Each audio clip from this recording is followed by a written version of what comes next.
Appreciate you guys jumping on and joining us right now. Got Barry Brooks with me. We're going to talk questions. We're going to talk Kingdom Money, which is a great favorite for a lot of our audience. We get a lot of questions about a book that we've recently released, Kingdom Money.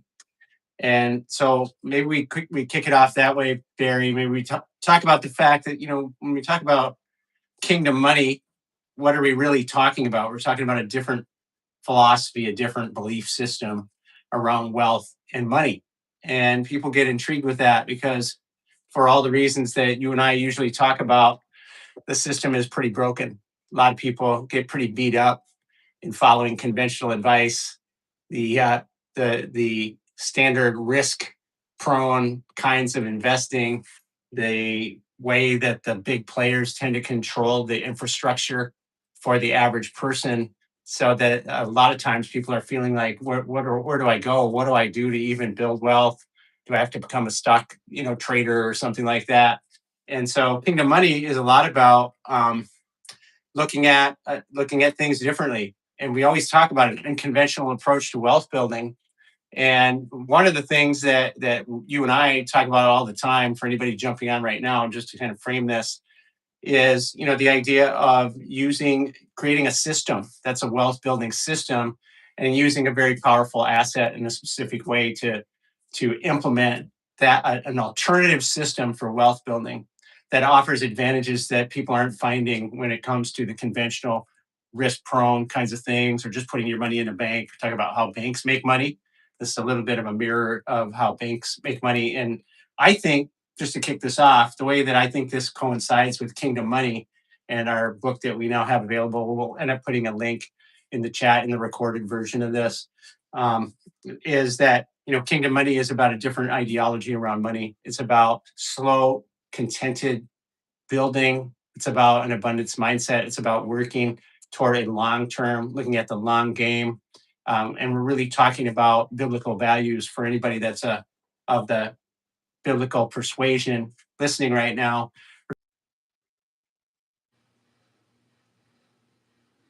Steve, are you there? Cut out a little bit. So I'm going to address something that Steve said here till he gets in.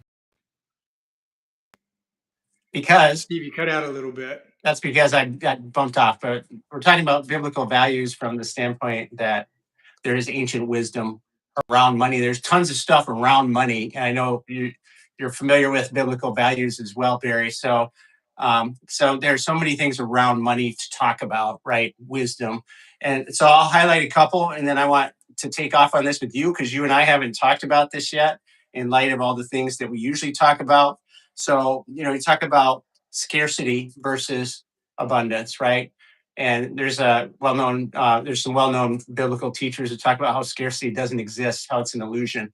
And basically people buy into scarcity, and then it fuels all this fear, it fuels all this greed, and it causes them to be, I believe, their vision to be obscured when they're looking at an option that's unconventional. They're thinking, well, I don't know if anyone else is doing that. They're comparing themselves to everybody else. They can't even look at it because they're not looking from a proper frame in terms of abundance, in terms of what would, and if you're a believing person, what would God want me to do with my money? What are the principles? Does the biblical wisdom teach around this? So we're really trying to challenge people with this Kingdom Money idea. There's two kingdoms. You got your world system, and you've got your what I believe is a divine system for money, right? And you can follow either one. And in my experience, the world system is sort of this fear and greed. You can call it mammon, you can call it whatever you want, but it's a fear and greed system. Whereas the alternative is a kingdom system. You can look at, you can look at biblical values. You can look at Jesus' Sermon on the Mount, multiplying the loaves and fish, trusting in a higher authority, and letting your wealth stem from that. Now, beyond that, it's adopting the right attitude, right? It's adopting a hardworking attitude. It's adopting a methodical attitude. It's adopting an attitude about taking care of your children and your children's children, which we call legacy planning. So with that, that's a great segue to you, Barry. What's your take on Kingdom Money for anybody that's jumping on right now? Yeah, two things I want to mention. One is a question. And you think, well, where am I saving and investing money? Most people are putting money into a financial institution, and the financial institution is the one that's really growing the wealth, right? That would be a principle of, well, what if you could do something yourself? You're growing more wealth than the financial institution, and then you're in more control, right? So if the institutions are in control of your money and they're investing in things that you don't really want them to be invested in, you might be in a mutual fund or an ETF, and they're buying stuff that you don't even believe in. They're making investments with your money that you don't believe in. We're saying maybe take a look at not putting all your money with a major financial institution, but controlling more of that and then investing it how you want. The second thing I want to mention is I love the parable of the Good Samaritan, right? The Good Samaritan probably was very well to do. He took this person that had been attacked, took him to an inn, a hotel, we would say, and said to the innkeeper, "Hey, here's money, and whatever is needed when I get back, I'm going to pay." I mean, that's good stewardship. That's good service. That's taking care of our neighbor, right? We're loving our neighbor. But I hate when people say, well, money is evil. No, it isn't. Money does a tremendous amount of good.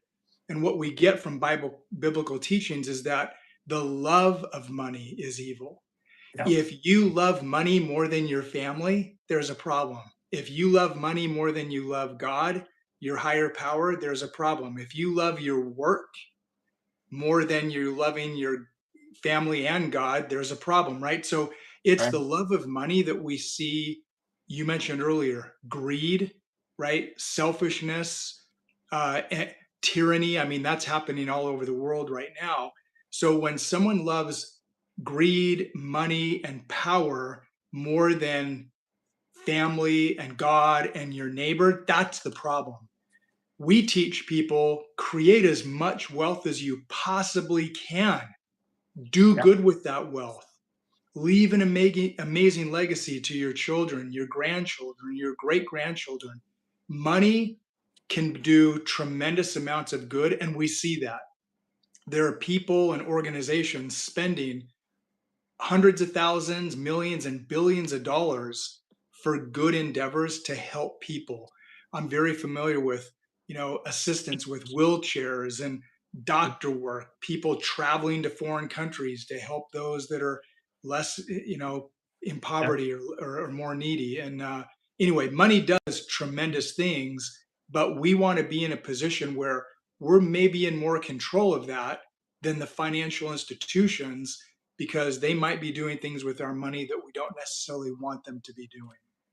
Right. And that's a terrific segue because you talk about building wealth and you talk about the system, right? And if you're really overcome by the current system, we see a lot of it, Barry, where people are looking at every dollar and saying, how much can I get for it? What's my return? I want to get the big hit. There sometimes can be a gambling mindset with the market based. And so when we think about a biblical approach to building wealth, you just said it perfectly. You have this Good Samaritan thing. If the Good Samaritan didn't have anything, we wouldn't have been able to offer any help. We have all these organizations across the globe that help kids, in need and help cultures that are in poverty. And so, yeah, we want to encourage people to build wealth and to be in the right mindset and frame to use it for good. So a lot of times when we've been talking about building wealth lately, you want to consider building your having a portion of your wealth that is not in flux, that is constantly being threatened by downturns and swings. Because what does that do? That engenders a fearful state around money, even when people don't realize it. They're probably always thinking, oh well, I could lose a portion of my wealth just with a market change. Now we have some military things going on and gas prices fluctuating and things like that across the globe. So people might be getting worried about that, not even consciously. And yet you want a portion of your wealth that is locked in, that is subject to being just growing because you're adding to it. So I'm going to use another biblical model with the parable of the ant. Considering the ant, how they're wiser than we are, so to speak, in that parable, because they're there diligently working, building probably grain by grain of sand in their case to build a house or whatever it is. We always talk about building a house brick by brick. So if you take that attitude that's very disciplined and you go over a period of time and you're just building that way, and it's something that you're building on, or again, another principle, but building on a strong foundation, right? The house Yeah. that was built upon a rock. So these are all biblical principles, which is Yeah. awesome. If you're not a biblical person, just think about it in terms of ancient wisdom, um, tying down your philosophy of money. Because whether you think you have one or not, you have a philosophy of money that you're operating with. It's either based on default, your childhood, could be wanting to get lots of money. It's really not a philosophy, but it could be based on just wanting to earn and produce. But think about these principles to underpin. What do you think that you want to add to that, Barry? Those ideas. Yeah, there's another biblical teaching. Jesus talked about the talents, right? He gave one person 5 talents, another 3, and another 1. And he talked about earning usury. The person that had 1 talent and just hid the talent, right? The others doubled their talents, which was amazing. But the one hid his talent, and Jesus said, I could have earned usury. In other words, I could have earned interest on that. Right. What we're talking about is a foundation to someone's financial portfolio is the ultimate asset, the asset that we love, which is cash value whole life insurance. Yep. The reason we love it is because there's usury, there's interest, and it's guaranteed growth year after year. So imagine compounding money, not just sitting on it, putting it under a mattress, but rather having an insurance company helping you put it to work, paying you dividends with profits, and you're earning guaranteed growth on that money every single year. That's good stewardship, because then you're also getting a permanent death benefit, you're able to access cash, etc. The reason it's foundational, and the reason banks hold over $205 billion of this asset, is because it's guaranteed. And I love telling people often, or having the conversation, the question, what do you have in your portfolio right now that's guaranteed? And I'm not talking about your savings account earning less than 1% interest. What do you have in your portfolio that is really foundational, that's giving you guaranteed returns, that you sleep well at night? You have nothing to worry about relative to losses, which is then creating more peace of mind to free you up spiritually and mentally and emotionally and relationally to go out and be more abundant. Because look, if you've lost money, I've lost money in the market before. It's so frustrating. You feel violated. And now you're affected in all these other areas of your life. Well, stay abundant. Have guarantees and a foundation in your portfolio that allow you and help you to stay abundant and look at the world in a positive light. That's much better. That's a much better plan than crossing your fingers and hoping for something in the future. Yeah, and now you're lighting a fire under me as usual, because you're getting to the heart of it, and I'm thinking just house built upon the rock. What's the house built upon the rock? And we talk a lot about contracts. I'm a legal nerd, former estate attorney, ambassador to the ultimate asset. And so, for anybody new, I'm going to talk about the foundation, the rock asset that we're talking about is a 7702 high cash value whole life insurance contract. And if lest anybody jump off immediately and think, oh, these guys are selling, first of all, everyone's selling. You just have to look at what people are passionate about. We wouldn't be talking about kingdom money if we were not passionate about doing things the right way. And so this is a component, right? This is a component of a system that makes sense from a kingdom standpoint for building wealth. Why does it serve the function? You already said it, Barry. The guaranteed growth is, first of all, that's something that every financial plan should have, at least as a portion of the wealth that's there. The wealthy call it safe capital. That money is untouchable. They don't mess with it. They don't put it into speculative investments, that kind of thing. So you have that. And you also have this idea of taking care of your children's children. This is something we haven't dove into too deeply yet, but biblically, a righteous man, that's what a righteous man is charged to do, to make an inheritance. This is something a lot of people completely miss. But if you think about it, what you were saying earlier, if you create a base of wealth that's built on the rock, and you can pass that down from generation to generation, you can start to raise the entire level of your family when you think about it, because you can encourage people to operate outside of scarcity, because they can know for sure, they can know tangibly that scarcity doesn't exist. You and I can talk about it. Some people listening are grappling with that. They're saying, well, I don't get it, I feel scarce. Well, of course you do, but because scarcity attacks people, but it doesn't mean that it's a state that you have to stay in. That's You right. can. It doesn't mean it's real. A lot of it Right. is here. I would recommend a book if you've not read Stephen Covey's 7 Habits of Highly Effective People. It's a remarkable book because it's teaching correct principles, like these life principles that we're talking about. It's a book of abundant thinking. So, Steve, you're nailing it. People today don't have to stay in fear.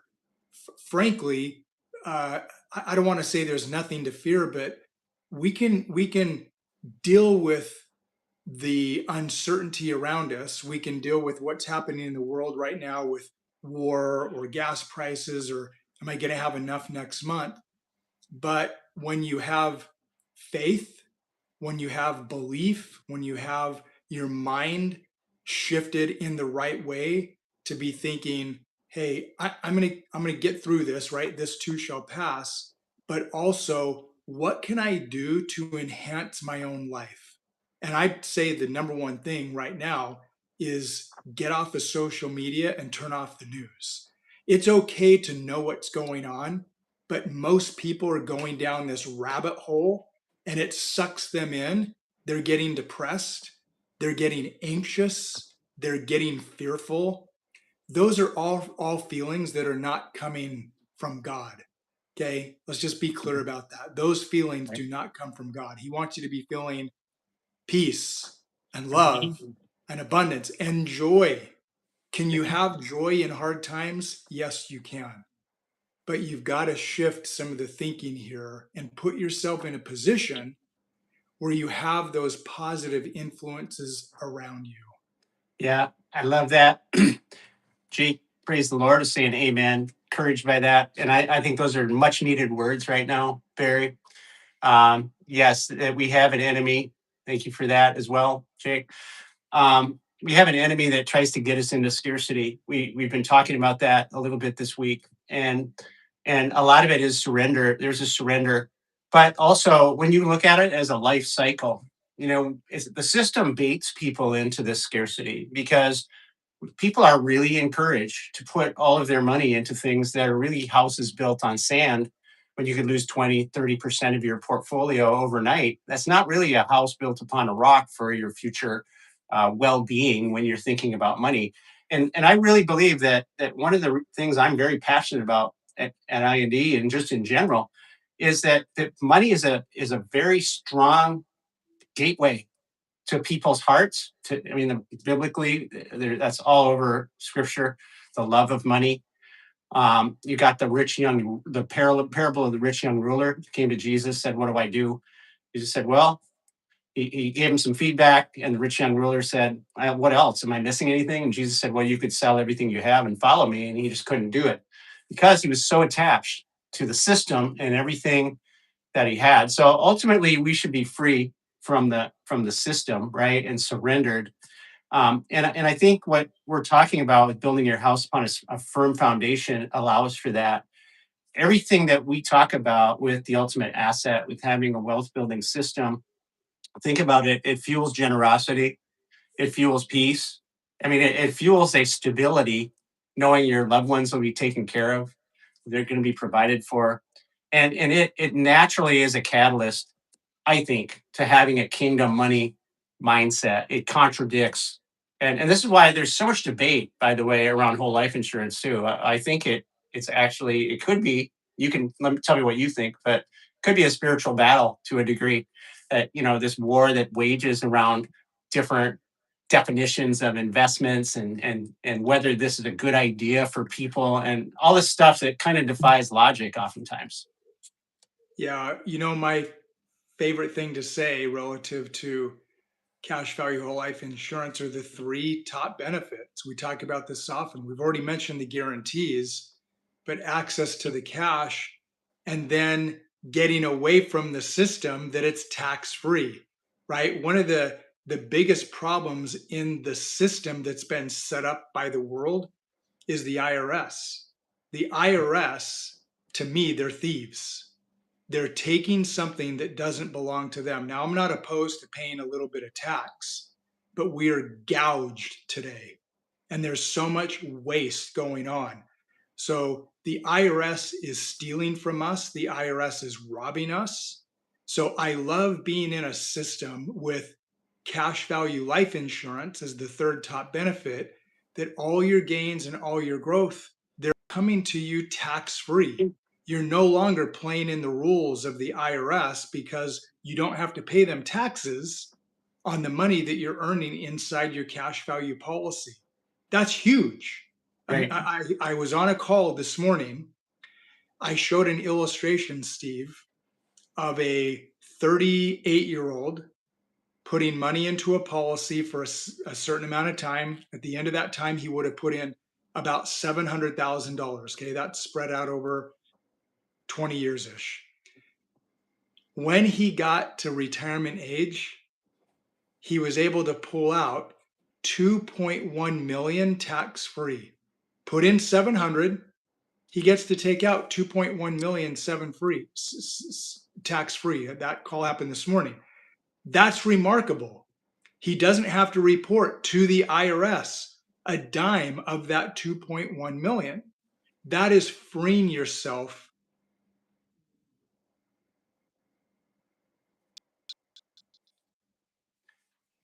Barry, repeat that. You kind of cut out. I hope it came through for everybody else. But Yeah, that last, just the very last thing you said about that is, you remember? 2.1 million tax free. He's freeing himself from the IRS. And I All did right. see that it was a little All glitchy. right. We So are that live, everybody, that just so was you the know. well, no, that was the point. We have some It's comments live. coming through. And the beauty of doing live is I want to address them. One, I got life insurance. Well, that's great. I give you high credit for having life insurance to protect loved ones. The one thing we want to clarify, though, is that we're not really just talking about life insurance. We're talking about using the life insurance laws and creating a basis. So using the 7702 tax laws to create a safe account that has guaranteed growth. This is what Barry's describing. And it's different. This is different than your conventional whole life or conventional life insurance, because what we're trying to do is maximize the cash in the policy in order for people to store cash and grow it inside of the 7702. And there's a lot of other advantages that we talk about.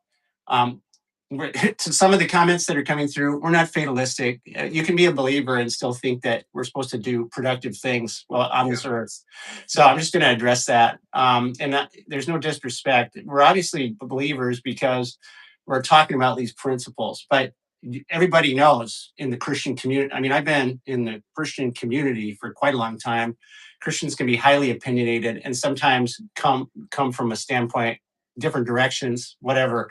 So what we really are after is where you're here, God gives you talents. He gives you money, resources, and the charge is to be a good steward. And It's not multiply those talents, right? right. Like the talent parable we talked about earlier. The Yeah. 5 turned it into 10. The one given 3 turned it into 6. Right. He wants us to magnify what we have and multiply our talents, multiply our gifts, and help those around us, help our neighbors. Who's our neighbor? It's everyone. Everyone is our neighbor, right? So, yeah, believer or not, we should be helping one another using our talents, our money, our gifts to build more abundance in the world. This world is starving for that.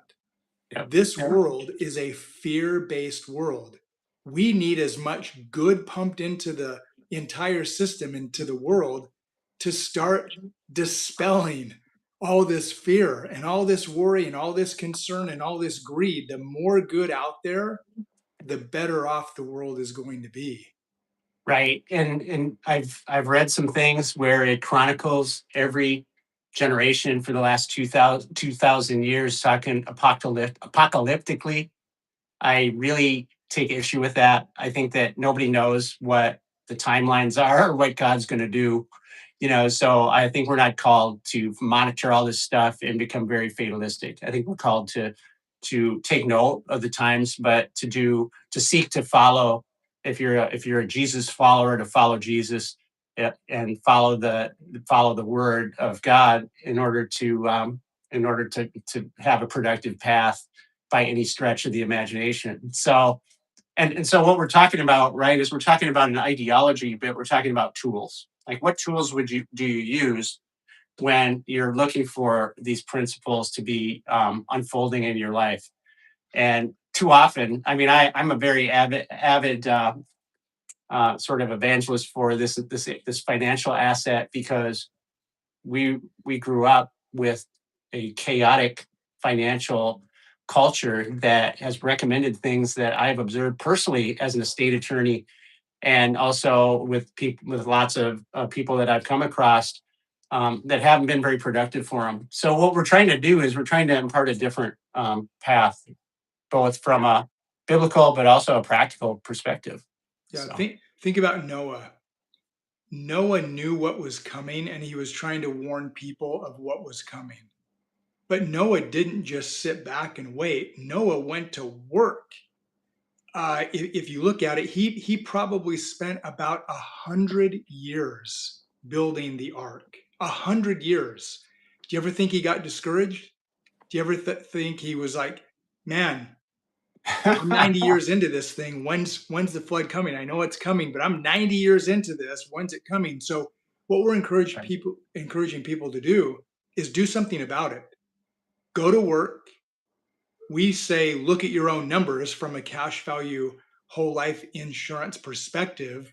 We believe in the foundation. We're passionate about the foundation of cash value whole life because of the guarantees, because of the liquidity, because of the tax free use of your money, getting the money out of the system and using it how you want. We want people to look at their own numbers and do something about it. Yeah. Be actionable, right? Take those action steps that will then propel your life forward. Don't stay in the rut. Be abundant, take action, do something about it. We're always inviting people. Do Yeah. something about it, take a look at your own numbers, and then see how you can continue to grow this philosophy throughout your life. Because it's guaranteed. I promise. It's going to give you more peace of mind. We see this over and over again. We have Mm, hundreds of testimonials from existing clients that tell us they're so yeah. grateful Yeah. that they It's found us and they're using this system in their life. It's pretty remarkable. We love helping people that will then help themselves and help their own families. Yeah, and let me divert. That was such a good segue, because I want to go a little bit deeper for a second. You talk about digging in and just getting to work, which is huge for anybody. This is important for believers. And there's a whole other thing. There's levels. When you're following Jesus, for example, there's levels, and this is an identity thing, right? So if somebody builds their house upon the rock, then they've got some liberty to say, am I really fulfilling the calling that God has for me, right? And if they haven't, and everything is shifting sand, they're not going to be able to do that very well. But like you said, Barry, I mean, if you apply these things and you work and you have, maybe you're building a foundation brick by brick, there's an identity level that can happen for people where they can come to a point where they go, I think I'm called to do something a little bit different. I may be called to start this foundation, or I'm called to do this, charitable work all the time, or I'm called to, maybe there's, people out there that just want to be home with their kids, so I'm going to put some time into my kids, whatever that is. That those are all identity things, right? I feel like people are oftentimes defined by the identity that, number one, that they're raised up with.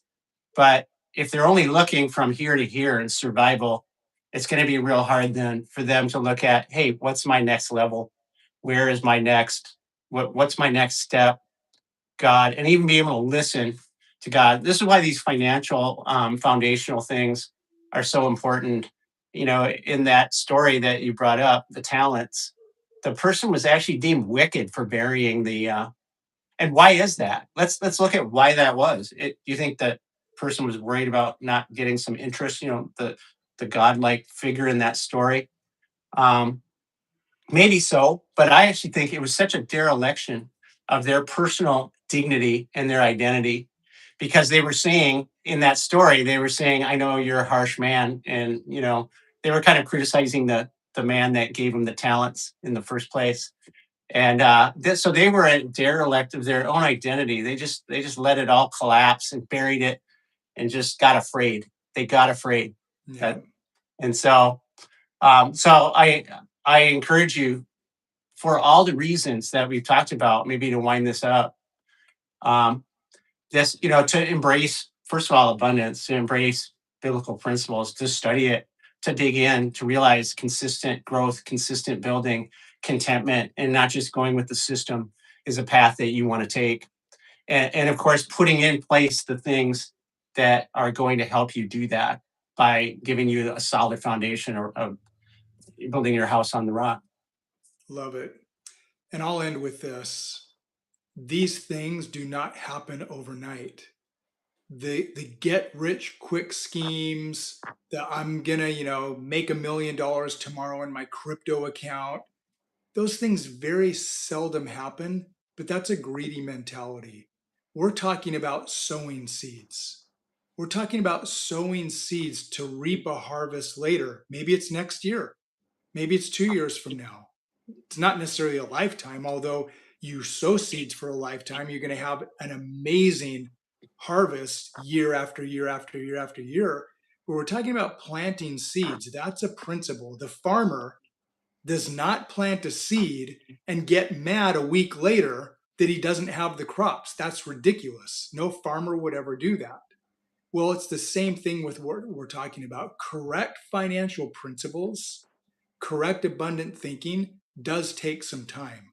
You don't have to wait 10 years. You can start seeing benefits a year, two, three from now. But you've got to be patient with the process. Unfortunately, too many today, like, I want it Yeah. now. Greed, greed, greed, greed, right? That's what Yeah. they're seeing on TV and on social media. For most people, I say 99.9% of people, it just doesn't work that way. It's not something that you're going to get. You're going to put time in today and have it happen tomorrow. I'm at the gym 3, 4, 5 days a week. If you've never been to the gym and you want your muscles to grow, you can't show up 1 or 2 times and think you're going to be the Arnold Schwarzenegger of your town. It just doesn't work that way, right? So these things take time. Plant the seeds, look at your own numbers, be patient with the process, but there's so much power to what we're talking about because these are correct principles, and correct principles are timeless. They Mm. work in any situation. Well, that was incredible. Now we have a couple more comments coming in, and so maybe to try to close on a note of encouragement. You mentioned greed. Fear is another big one. Somebody said the worry, the things. To me, one of the advantages of surrendering your finances and your own agenda to God is peace. That if you're operating in a different kingdom, right? If you consider the parable of the fishes and loaves, where they had a few items and they went and Jesus blessed them and he was able to feed 5,000 people. I don't think the message right now is worry. I think the message is surrender and being willing to do what you have, being willing to give what you have, which is the fishes and loaves in that story. For Barry, what Barry is describing is giving your work, giving your talents, investing, and being consistent and not greedy. And part of this is surrendering that control to God. And to just kind of close my little part of this is just to say, look, somebody's mentioning silence. Well, guess what? Yeah, it is really important to be able to hear God in anything, to be able to take time in quiet. But I don't think you need to be caught up in shame either. So all of these things, um, elevate you, when you surrender them, when you seek the path of biblical wisdom. And so I encourage you guys to just keep digging in, to keep seeking the right path, and to seek paths that are promoters of peace. Um, this is, and if you're ready for practical steps to help do that with your finances, of course, then this is one way to do it. I encourage you to do a one-on-one with Barry if you're ready to do that. So we want to support you in the journey to a different place, regarding finance. And unfortunately, a lot of things start with finances and money. So we want to promote this kingdom idea for you and give you encouragement and give you a place to start with that. Yeah. Yeah. I see this last comment coming in too. So I thought I was done, but I want to just share one thing with this person who commented. And that is, shame doesn't come from God either, Yeah. right? He wants us to turn to Him. The reason Jesus suffered in the Garden of Gethsemane and on the cross was so that we can be forgiven. Okay, now we're talking about true spiritual things. He wants to help you. He wants you to turn to Him. He wants you to feel peace. And part of that is admitting what you've done wrong, right? Asking for forgiveness. We should all be asking for forgiveness every day. We all mess up every day. Yep. We ask for forgiveness. We turn to Him. We are prayerful. We exercise faith. We treat other people well. We read our scriptures to keep that abundant mindset. But the shame is not coming from God. Guilt can come from God. That's like the child touching the hot stove and saying, "Oh, it's hot. I'm not going to do that again." Well, guilt hits our souls, hits our spirits the same way. So guilt is the warning to say, "Oh, you need to repent. You need to change." The word repentance is awesome because it simply means change direction, Yep. right? Yep. So if you're Love it. going down that path of sin and trouble and all that, repent, change direction, get on the path facing God again, and peace will come. But remember what I said a few minutes ago. It doesn't mean it's going to happen overnight. It could. Now, with God, it can happen overnight. But Yeah. what He wants is He wants our hearts. Yep. He wants our hearts really turn to Him, right? Saying a prayer and not being authentic, saying a prayer and not being sincere, that's not going to get you anywhere. You've really got to have that sincerity. You've got to have that desire. And then let that desire work in you like a seed. And then Mhm. that seed will continue to grow. And pretty soon you're going to feeling peace. You'll forgive yourself.